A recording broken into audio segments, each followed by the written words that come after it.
हेल' लोगोफोर, बे समाव मोनसे गोदान क्लास लाबोदों। बेनिफ्राय बेयाव फैगौ आसाम टेट एबा गुबुन गुबुन आनजाद जिहेतु जानो गोनां दं, बेनिनि सायावनो आसाम हिस्ट्रिनि सिङाव थानाय इउपि ससियेल साइन्सआव हाबफागोन बेयो। बेनिफ्राय नोंथांमोना बेयाव नुनाय जागोन टेम्पोल्स अफ आसाम। आसामाव थानाय टेम्पोलफोरनि बागै जोङो मिथिना लानो गोनां दङ। बेखौ नोंथांमोना मिथिगोन। बेवहाय गोलाव खालामाजासे नायनोसै। अशक्रान टेम्पोल, बेयो बबेयाव दं होनदों? गुवाहाटि। आरो बेयो बिष्णुनि मन्दिर होनदों। बिष्णु मन्दिर, बिष्णु मोदायनि मन्दिर थारमाने।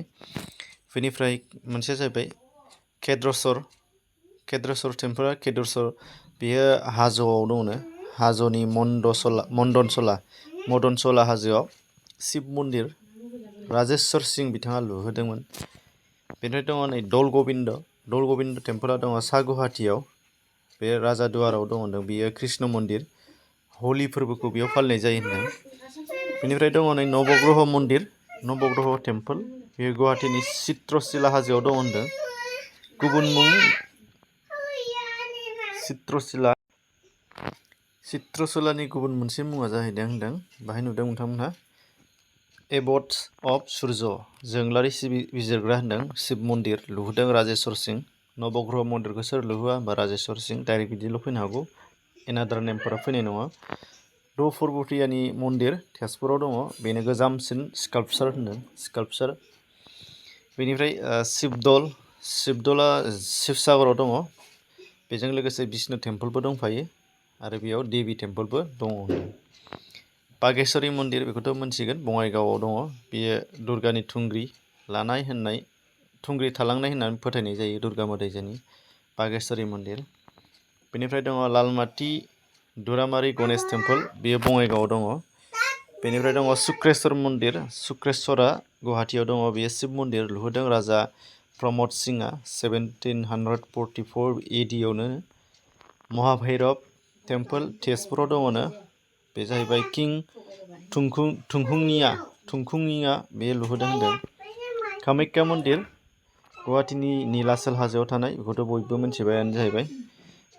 बेनिफ्राय लुहोदोंमोन नरकासुर, आरो बेखौ फिन नरकासुरनि उनाव लुहोफिनदों, रिबिल्ड खालामदों सिलाराया नरनारायण राजानि समाव। बे सैखांबाय सोर लुहोफिना होननानै। उमानन्द मन्दिर, बेयो जाहैबाय मा होनदों? पिकक आइलेण्ड गुवाहाटियाव दङ, ब्रह्मपुत्रआव। शिब मन्दिर 1664 AD-आव लुनाय। मदन कामदेब मन्दिर, बेयो जाहैबाय नरसिमला हाजोआव दङ होनदों। कामदेब मन्दिर पाल फोलेरा लुहोदोंमोन। सुर्य पाहार गवालपारा जिल्लायाव सुर्य हाजोआव दङ।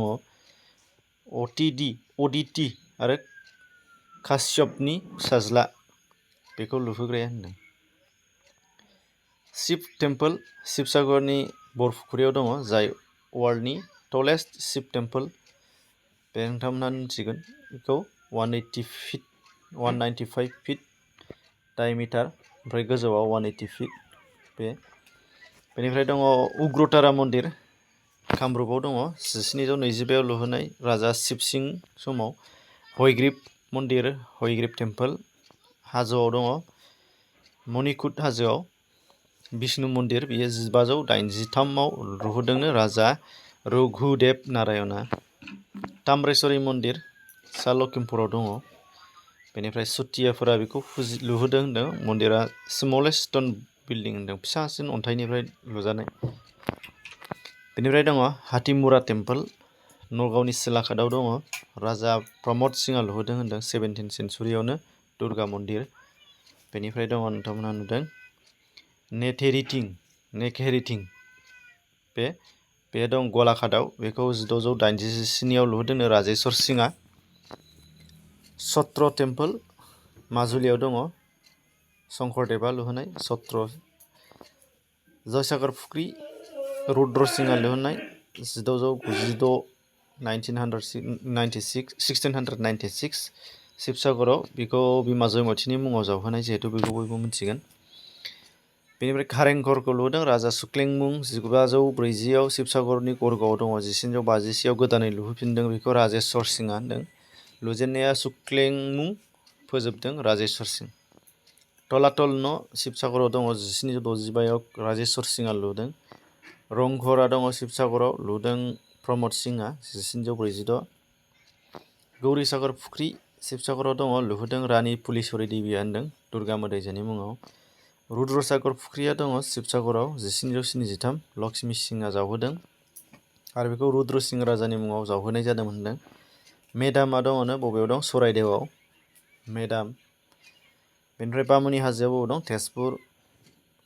कलिया भमरा ब्रिजआ बबेयाव दं? तेजपुर।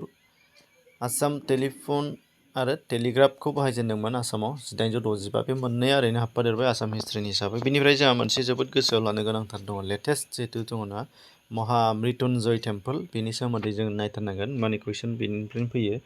बे मृत्युन्जय टेम्पोल जायहा नोंथांमोना नुदों नगाव जिल्लायाव दङ होनदों। शिब मन्दिर, जाय शिबनि टेम्पोल दङ नोंथांमोनहा नुदों, बेखौ नोंथांमोनहा नुदों वर्ल्डनि हायेस्ट शिबलिंग होननानै नोंथांमोना बेखौ मिथिसिगोन होनदों। वर्ल्डनि हायेस्ट शिबलिंग, ओंखायनो बेखौ नांगोन महामृत्युन्जय टेम्पोलखौ। महामृत्युन्जय टेम्पोल नोंथांमोना सावगारियाव जेखौ नुनानै दङ बेयो। बेनिफ्राय बेयो नगाव जिल्लायाव गोलैगोन। बेनिफ्राय बेनि नैबेयाव दङ नोंथांमोनहा इनागुरेसन खालामनायखौ सोंनो हागौ, ओंखायनो गोसोआव लादो इनागुरेसना माला जादों होनदों। बेयो प्राण प्रतिष्ठा एबा बेखौ बेखेवनाया 22 फेब्रुवारिनिफ्राय 25 फेब्रुवारि 2021आव जादों। हम मिनिस्टार अमित शाह बिथाङा बेखौ बेखेवफैदोंमोन। दा बेखौ लानांगोन जों, ओंखायनो बेनिफ्राय नोंथांमोनहा आसाम हिस्ट्रि एबा गुबुनफोरनि जेसेबां नांगौ ससियेल साइन्सनि गोबां भिडिअ दं, नोंथांमोनहा ससियेल साइन्स प्लेलिस्टआव थांनानै डिसक्रिपसनावबो लिंक दं, बेजों थांनानैबो नायनो हानाय जागोन। एसेनोसै, गोजोन्थों।